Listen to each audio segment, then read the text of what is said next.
So this week's immigrant story is also somewhat of a travel story because I was never technically an immigrant in Mexico, although I did live there for 4 months in 2021 and again for another 3 months in 2023.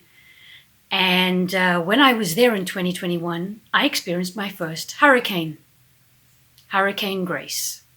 It was very interesting because I have never lived in a hurricane area. While I've lived in countries that have different weather experiences, I'd never lived in a country that got hurricanes. And I was in Playa del Carmen, which is in the Gulf of Mexico, and they get a lot of hurricanes.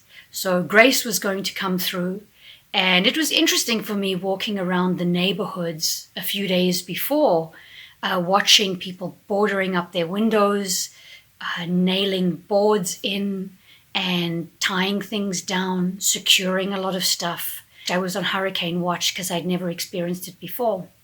So I went down to the beach early in the morning.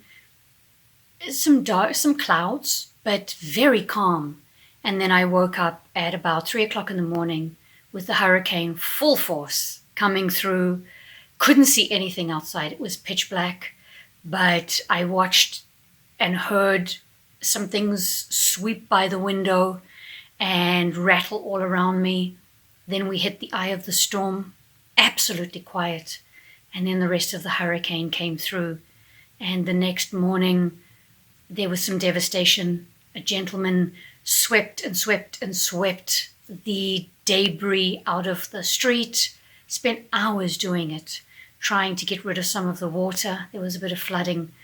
But it was a unique experience. And it ended up being just slightly above a tropical storm. So it was only a Cat 1. I would probably be terrified anything from Cat 2 or Cat 3 and above. But it was an interesting experience. And I'm glad that I had it. We didn't have power for 12 hours after the hurricane. But thankfully, my stove was gas. And so I was able to boil some water and make the much needed coffee that I have to have every morning to get going. And yeah, it was an interesting experience and I'm glad that I had it. And I will see you next week for another immigrant story.